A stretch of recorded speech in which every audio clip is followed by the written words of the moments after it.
Hello? Hey, Dad. Thanks Hi, for Claire. How you doing? getting a hold of me. I'm not good at all.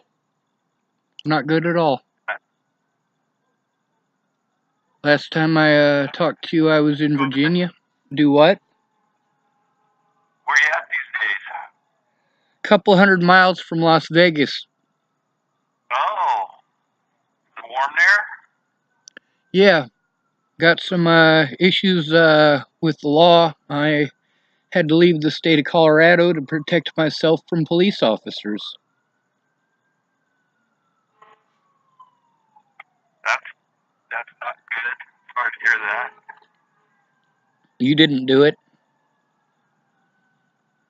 Oh. Hey, I did see a video of you, and I thought you handled yourself really well. I wanted to let you know that. So, um, it was when you were coming out of someplace, and there were some people there that were from the news. But I That was the thought that Boulder County you Jail. did an awesome job of dealing with the news when they were talking to you. That came across really, really good. So I was proud. Well, I've been the one-legged man in this ass-kicking contest. Being falsely accused cost me everything I had. I finally got disability. They took it away because of incarceration. I had to break the law to defend myself against these animals.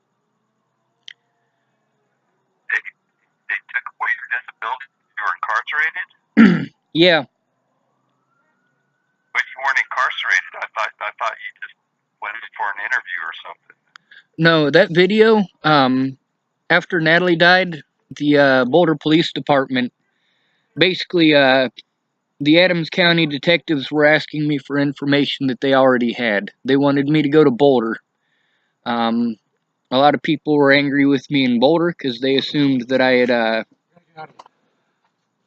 killed Natalie, and a lot of people in Boulder had already heard rumors that I had raped some girl in Virginia and molested some girl in Virginia and shit like that. So the Boulder Police Department did everything they could to separate me from anybody who was willing to help.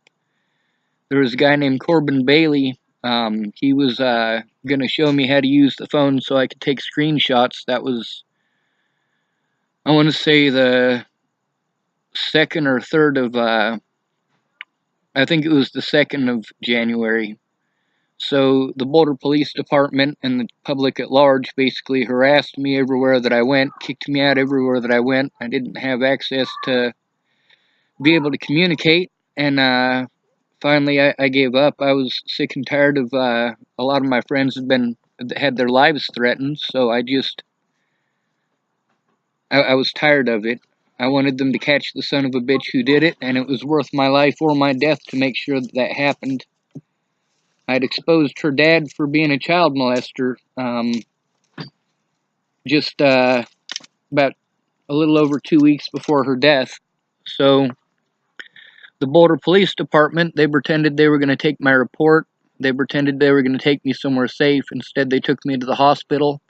They wanted to take away my phone, and I know that you only got a short amount of time to try to get that evidence. The longer it takes to get that, the more screwed you are.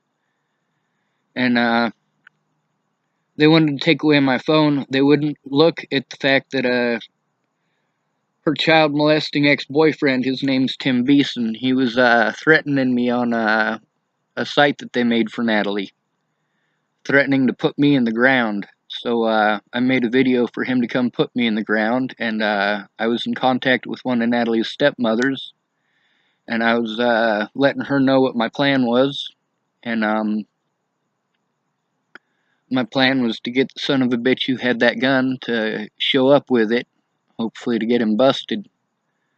Well, instead, the police lied to me repeatedly that whole night. They ended up taking me to the Boulder County Hospital, doing the whole mentally ill thing. I mean, I'm not schizophrenic. I shouldn't be treated like I'm schizophrenic. And mentally ill is used as a general term, basically to paint somebody as schizophrenic. Tourette syndrome isn't schizophrenia. Asperger's is not schizophrenia. You know, I mean, this is stuff that I didn't choose. I mean, Right? How many meds was I on for Tourette's? How many medications did we try? I don't know. Did any of 4 them or make? 5, something like that. Did it make my Tourette's go away? There was some success on your meds that they had you on at the end. Those seemed to work pretty good. That was ORAP and lithium, and they really didn't work that good. They made me so that I didn't have my brain. I wasn't able to think, and they messed up other stuff with me. You know, Tourette syndrome isn't something that hurts people, and those medications they had me on, they damaged, you know, my body. They're not healthy for you to take long term. I had a lot less issues when I stopped taking those drugs. Now, the ones at the very end, that's because when you start getting about 15, 16, and 17, the Tourette syndrome, you start to work it out. Like me, I can't get rid of it, but I got ways of hiding it, like the winky blinky thing. I just let people see half of my face. Then they don't know I'm winky blinking. And that wrist thing, you know, that's something that I do it behind my back so people can't see it. And all those vocal tics that I had, I mean, they're gone. I control those extremely well. Except when Eric does it. When he does it, it's because he's trying to get me to do it. And it works. It's just, that's the thing, is that people... Good that you're able to figure out some stuff that is working for you there. So, any chance you're going to be able to get your disability back? I have to. I'm in a state where I can be extradited back to the state of Colorado. They don't like me at the jails. I speak out. I'm not going to keep my mouth shut. When an officer does something wrong, I'm going to turn them in, and they don't really take too kindly to that.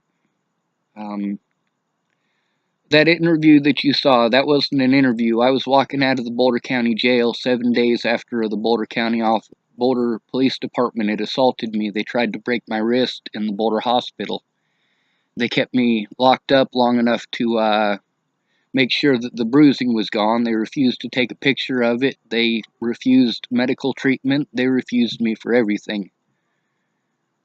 So when you saw me in that, that's the Boulder County Jail I was walking out of. And really, I needed to let those people know about the Boulder police assault, but my attorney had told me not to talk to the media. Well, when I walked out the building, there's the media. They were in the courtroom too, specifically for me. There's no cameras allowed in the courtroom, but you can buy your way into the courtroom with a camera. And they put a friend of mine at risk by taking her picture along with mine. And yeah, that interview was the day that well, I'd gotten out of jail. I was going to court. My wrist was still really messed up, and they didn't care what happened to me. The police had painted me on the news as a violent person who had attacked them in the hospital, and I have video of it. I'm trying to show them, you know, the threats by Tim Beeson before they were destroyed, you know, and they weren't interested. They wanted to take away my phone, and there was a nurse there with a mask over her face who was telling me that they were gonna put some needles in me, and like, no, you know, when you put psychotropic medications and mind-altering medications into somebody, you gotta expect that they're not gonna react the way that you want them to. And when you put them into somebody through an injection, it's a lot faster acting. When they do that to me, I don't have control of my actions. What I have control of is trying to defend myself, and at that point, that's what it is. They're trying to force drugs into me because I'm trying to make a police report, and they just assumed I was guilty. Now, remember I was telling you about how that time thing is important? Well, they kept me locked up for a few days. That's all time that I should have been able to try to get that information to Adams County, but obviously it was a setup because they already had the information they were asking for. But that whole having to do that quickly, I tried everything that I could to try to get them to take a report about the assault at the hospital, and nobody was willing to. Every agency that I talked to, there was even a lady, her name is Lisette Brown. She was supposed to be my advocate, but she's also a mandatory reporter, and I tried to get her to take my report on the Boulder police and what they had done to me. She outright refused, and then she said, I'm not going to report anything until you give me something to report. I was not happy with her. I said a lot of really choice words to her. Over the past 2 years, I stopped being nice to people. Being nice to people just allowed them to victimize me repeatedly. So now I let them know if I have to use curse words to get the point across, I don't mind doing that. If I have to call you names to get you to go away and leave me alone or to do your job, I will. If you're not doing your job, I will curse at you. I will berate you. I will ostracize you. Because that's the way that I'm treated. It's called fair and equal treatment. To this day, nobody's taken my report. I've been assaulted by officers. I was assaulted on January 6th by officers at the Boulder Police Department. Lolatai, her, and Vanderleest were the officers involved in that. And then I was assaulted again in Clearview Mental Hospital. That was in January as well. They didn't catch the guy who killed Natalie until February. I was assaulted again in August. I was in Boulder County Jail for 4 days. I was assaulted 4 times in the jail by deputies. They prevented me from making a report against them, and then they transferred. And I was there on an Arapahoe County hold, and Arapahoe County had stolen the evidence that I needed, so I couldn't take that to court. They prevented me from going to court. I was assaulted in the hospital in Longmont on August, I want to say 16th, by another officer, an officer who had been involved in Broomfield in Natalie's case for the protection order back in December. Apparently he had done something wrong and he was no longer on their department, so he went to Longmont and assaulted me in the hospital there. And then when I was transferred to Arapahoe County, I was assaulted there. They only assaulted me, actually physically assaulted me, something that actually is assault, once there. But if I was to count all the stuff that an officer would consider felony assault against an officer, they assaulted me over 30 times. So it really comes down to what you consider assault and who it is that it's happening to. The rules are different if you're a cop. If you're a cop and somebody spills water on your shoe, they go to prison for assaulting an officer. And that's the thing, is that the arrest record is permanent. When you're arrested for assaulting an officer, even if the charges are dropped, that's still on your record. So they prevented me from... You gotta avoid having anything at all to do with the police where they're talking to you, or even worse, where they're trying to arrest you for something. So, yeah, that's the thing, is that unfortunate, but I was trying to avoid them. Avoid those guys. I was trying to avoid the Boulder Police Department. A Broomfield officer had claimed that he or his partner were going to come see me on August 6th, or on January 6th. As far as when I'm in the jail, I don't control whether or not I'm around officers in there. They're there no matter what. Sure.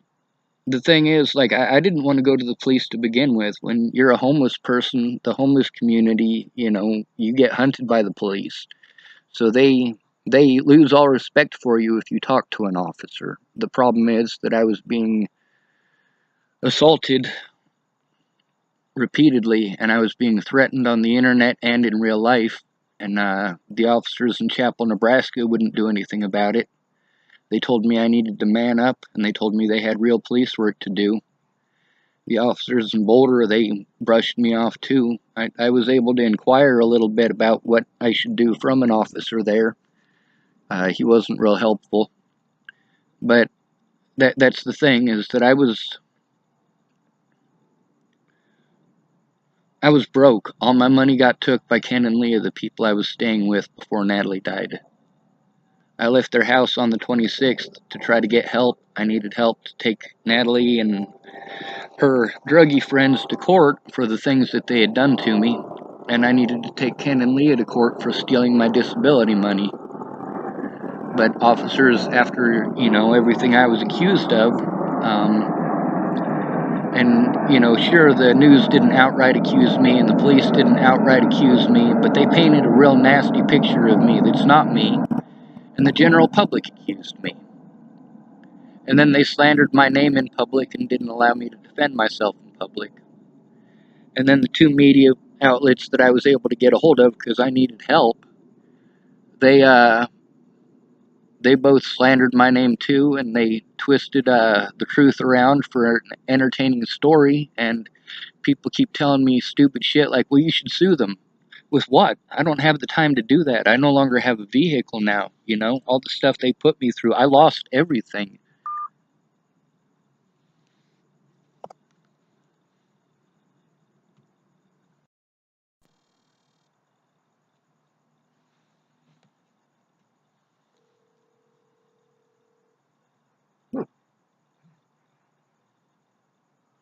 Your phone's acting out quite a bit. It is. It's still working better than my last phone. On January 6th, the Boulder Police Department got a hold of my phone and they pretty well messed it up. It had a screen overlay on it for a really long time, and that prevented me from being able to use the internet on it, being able to post things. They really messed up my phone. Those officers also took part in harassing anybody who helped me or tried to help me, pretty much everywhere I went. Anybody who stuck up for me, Natalie's family and their internet junkies, shamed them for wanting to know the truth, for wanting the truth to be shown, and for wanting actual justice to be served. But her family's out for a witch hunt. It's difficult for me. And then, last time I talked to you before this, I was in Virginia visiting Natalie and Alicia. I remember yelling at you on the phone. Eric was in a really bad way. He was having problems with being addicted to meth. I mean, Rabbit has saved a lot of lives in Boulder. He's disarmed people who were trying to kill other people. He's done a lot of good in that community, and he gave up. I needed some help with him. I mean, he's still on the meth. He's still at Grandma's funeral. He was having some pretty bad withdrawals. He actually ended up laying down next to the railroad tracks in Chapel, with his paraphernalia right next to him, all out in the open. It was bad. I got a lot of really mean things that I had to say. There's a lot of those things I still feel really strongly about, but by the time I was talking to you, I'd already lost a few friends, and I'd had a few of my friends die back in October. So I mean, a lot of them over meth and heroin, and I really needed Eric to be okay. I really needed for him to. He gave up, I mean, he tried hard for a lot of years to make that a clean community and a safe community, and it just, the cops won't allow it. It doesn't make enough revenue for them. Sure. And the other part was like, I'm not allowed to hold the things that happened to me in the system over your head because you were in prison. And I understand that that's a tough point of contestation for you.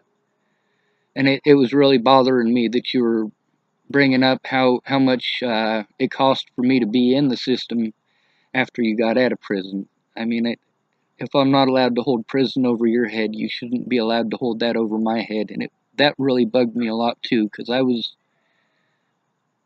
trying to get help for Eric, you know? I mean, he's not a bad dude. And Yeah, I understand. I wanted you to know that he was in a bad way and there was nothing I could do about it. I needed help. After Natalie died, you know, Aunt Mary and Aunt Diane, they only get a hold of me to let me know happy birthday and to send me chain letters about Jesus and stuff like that. After Natalie died, I really needed help from family, and when I called Aunt Mary for help, she said to call her. I called her for help, and she wanted to tell me about her church group for 45 minutes. Like I'm on a bus trying to get somewhere safe, and I'm trying to get things figured out. I'm trying to find somewhere where I can go. I'm trying to do everything that I can to protect myself from the public at large and from the police. And she's telling me about how she's going to go learn about the Bible and do something at her church group about talking about soldiers and stuff like that. So we talked about the Bible a little bit. Well, she is quite the talker, so anytime that she gets on the phone, she's a pretty lonely person. So she just talks and talks and talks and talks until you're ready to tell her that you're ready to go. And then finally, she realizes that she's talked for so long that, you're finished listening to her. Yeah, you know, I love Aunt Mary. I do. It just, when I was living with her, that was difficult. I mean, the deal that you and her had worked out for me to apply for disability, you know, I did that. I applied for disability and I got denied. And I tried to join the military and they denied me because I had applied for disability. And Aunt Mary and I agreed that I'd pay her $200 a month for rent, and we agreed that I would buy my own food. And I cleaned her kitchen because her dogs wouldn't stop peeing and pooping all over the floor, and I did that daily. And she would sit there in her chair in front of the refrigerator eating the food that I bought that diabetics aren't supposed to eat. And she'd cry at me that the doctors won't let her have the stomach stapling because she wouldn't do the physical exercise that she needed to do. And, you know, I felt bad. The first 3 months that I was there, I didn't have a job. But once I did have a job, it wasn't $200 a month rent I was paying her. She was getting my whole check. There in, and I felt bad for her. You know, her house insurance came up and her car insurance came up, and she changed insurance providers at work, and all that happened all at once, and she needed that money, and I gave it to her. But, you know, I it got to the point where I just had to leave. I put all of my stuff in the little cubby hole underneath her house, and I left. I couldn't afford it. I tried explaining that to her a lot. You know, Aunt Mary, I'm too broke for this. I can't work my job and get enough money to get myself out of this situation, which was the agreement to begin with. You know, if you keep taking all my money. And then she told me one day, she's like, me and your dad were discussing it, and you didn't try to get your disability, and you know, you should have tried harder to get your disability. And you know, that really was something that was tough for me to handle because I had done everything I could. I mean, I was working 2 jobs at that point. I was working at the mall and I was working at Petco. So I got a question for you. Yes, When sir. you finally did get your disability, because of the first time that they denied you, wasn't there any way that you could find an attorney that could help you so that way that you could get it for the time that they denied you the first time? That's the thing is I don't have the money for an attorney, and I need people to help me to do that because I don't understand the process. If you teach me the process, then I can do it 100 times. I could help out 1,000 people with it if you help me to do it just once. Most of the attorneys have always understood it this way, that if they think that you have a claim, All right, my phone's having issues. Try that again. Hello? Are you there? yeah, that's All right, because I couldn't hear a thing you said for the last minute. You were saying something about attorneys. A lot of people have their own ideas about how it is, and those people haven't gone through it, so they don't realize what a mess of red tape it is. They actually gave me a settlement of $8,400 or something like that, and they give you that in a $2,200 payment every 6 months. They didn't. Hey, Dad. Sorry about that. The phone really sucks. It's a Nebraska phone, and I'm like 800 miles away from Nebraska. mm-hmm. But the whole thing with the attorneys is that it's a lot of work, and I made a lot of phone calls. I mean, I made a lot of phone calls, and I went to a lot of appointments, and I was denied repeatedly for it. They weren't going to retrograde it back to when I was 18. They just basically they gave me payments going back to the last time that I worked, which was in Virginia. I was working through Labor Ready, and they were sending me to North Carolina to clean up flood damage. Oh, okay. So I got my $2,200 payments. My first one went to paying bills and getting settled and paying people back that I'd accumulated some debt while too injured to do anything. And then my second payment got stolen by Ken and Leah. Not all of it, most of it. Part of it I spent to move myself from my stuff from Nebraska to Ken and Leah's because I really didn't want to pay to be at both places. And I wasn't ever at the place in Nebraska, So they took all my money. That was back in November and December. And then I got a payment in, I want to say April. I got my third $2,200 payment. That all went to protecting myself.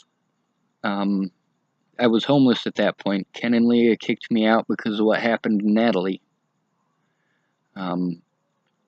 I couldn't get the police to listen to me, so I made a post about it on Facebook before I left their place about how they'd ripped me off, and I was going to try to do something about it. I needed to go find my voice.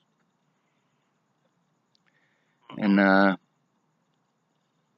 it got to the point where I was getting harassed and assaulted so much by the general public and by the police and over the internet that I had to do something to try to force it into the hands of somebody who could look at it, because these guys all jumped across jurisdiction to do whatever the hell they wanted to me. And, we're calling ahead to the next jurisdiction to have them harass me. And then, well, all that last payment went to doing was getting all of my stuff out of Ken and Leah's, getting my vehicle fixed, getting insurance on it, and paying my friend Tabby to stay there for a bit, and then also paying for her kid's dad to basically try to drink himself to death. But So do you have a vehicle now, Sean? I don't. I lost it. I didn't have the money to get it out. That's the reason that I left state. If I'd had my vehicle and enough money to go to all of my appointments, because we're talking about an hour and a half of driving between one court date, between court in Larimer and the courts in Arapahoe County. So that's an hour and a half drive. I didn't have the money to get my vehicle out. It's full of evidence. had a public pretender who was piss poor at her job and didn't want to do it. I tried to get a different attorney, but they wouldn't allow me to do that. And then, so the next time I actually pled guilty to it, and they were asking me questions that obviously, if I'm trying to fire my lawyer at the last court date, and now you're asking me if I felt that my lawyer did their job, obviously, no, I don't feel that they did their job because I'm trying to fire them. However, the lawyer and her supervisor came in, sent me into a panic attack, and then coached me in how to lie in court in order to plead guilty to that. And then they had also made a few other promises that ended up being lies, and I ended up with charges against me because I didn't go to court. They dragged out my court in Larimer County. That was from the Clearview thing in January. They kept on pushing that out and pushing that out and pushing that out, costing me every penny that I got from disability. I mean, all of it. $600. You still have your driver's license? I do, but that's the thing, Dad. Are you staying with somebody, or are you living out of a tent, or what are you doing? I'm traveling. I'm trying to coordinate and get my story out and get myself so that I can actually go back to the state of Colorado and take the people to court who prevented me from going to my court dates. I was charged with crimes for not showing up at court in Nebraska and in Larimer County because I was locked up in Arapahoe County. They called me a fugitive of justice. Just drop that, forget about that, and move on life. Forget about that. Sounds to me like you're fighting an uphill battle, no matter even if you had $1 million to your name and could find the best attorney on the planet. That's a losing battle of what you're trying to do there. There's just too many people to try and take on a system like that. It's not worth it. So that's my advice. Just let it go and move on to something different. Well, I moved out of state. Now listen up here. Okay. I got a Jeep that I haven't used in a long time. I'd be willing to turn that over to you. Sean, it runs pretty good. It's not the best thing in the world, but once you have something that's at least going to start and not need to take every penny that you got, that you at least have some place that you can, sleep in it, drive around, and then you just have to come up with your gas and so on and so forth. Well, that would require me getting up to Tacoma, Washington. I literally have $1.80 in change. That's what I have to work with. I wouldn't be able to buy the insurance or the plates or anything like that. Well, and my put disability. The plates on it. I don't know about the insurance. That's something that you're going to have to do. Yeah. But anyway, where I was headed with this is that, they had all those big fires in California. They probably need people that can do some pretty dirty work that most people wouldn't be willing to do, but you've never turned a blind eye to doing hard work. So there might be work in California from all the fires that just requires, people to cut trees, move material, and help with people. Well, I got degenerative disc disease, Dad, and I injured my back moving an 800-pound gun lathe in 2015. So that was right after my birthday in 2015. And no, I never turned away from manual labor. It's the fact that that's what all my experience is in, and I'm not physically able to do that now. I'm trying to get my body fixed up, but I mean it's not working. The Candace, she's she used to be a friend of mine. She works for a doctor, and he's the one that had my x-rays taken and told me that I had degenerative disc disease, but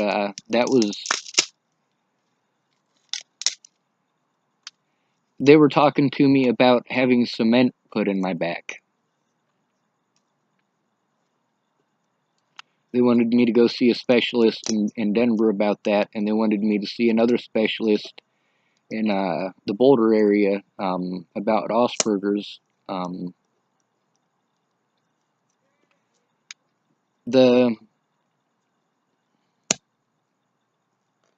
It's difficult.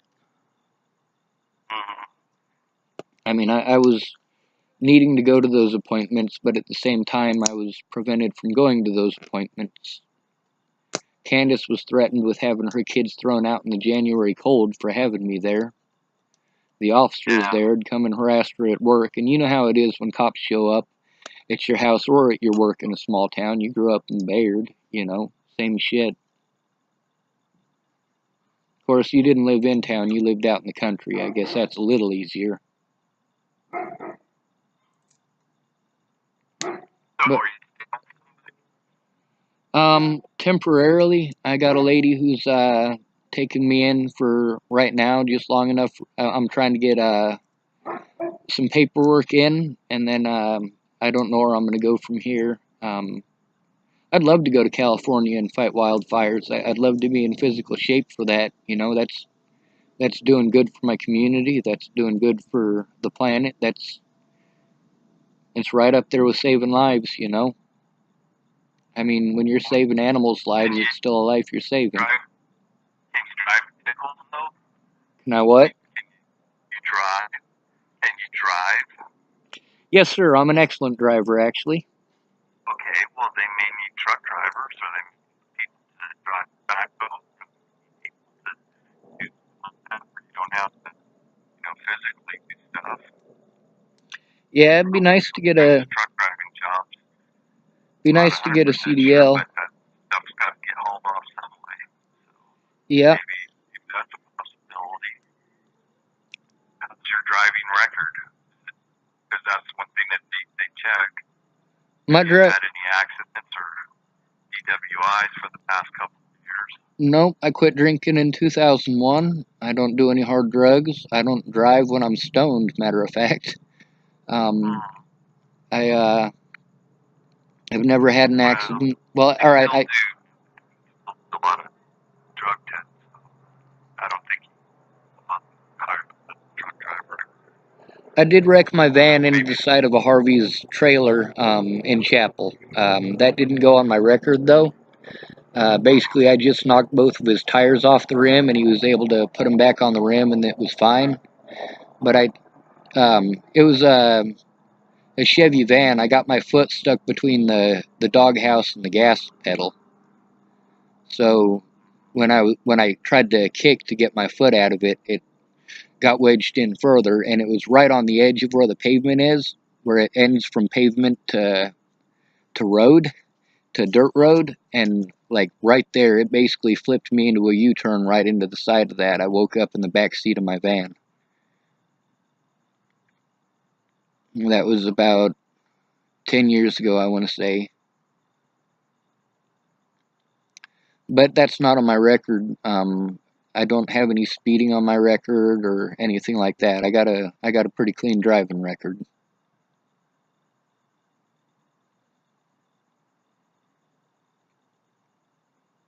Anyway, do what? Is there any where you're at there or something, or is that lady just having you help out around the house and then she'll put a roof over your head for a while? She's actually putting a roof over my head because she found out about the thing with Natalie. She knows a lot of people with autism, and she got really pissed off. She noticed on there that people were saying I'm not autistic and I don't have Tourette syndrome, and she's like, oh, I know that's not the truth. My ex is autistic, and I got a kid who's autistic, and yeah, this guy's really getting a fucked over runaround. She's not familiar with Tourette syndrome, though. Like, Tourette syndrome and Asperger's go together. Oh. Alright.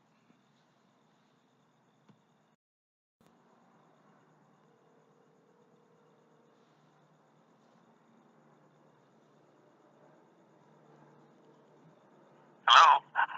Hey, Dad, we got cut off again. I guess I should probably cut this short.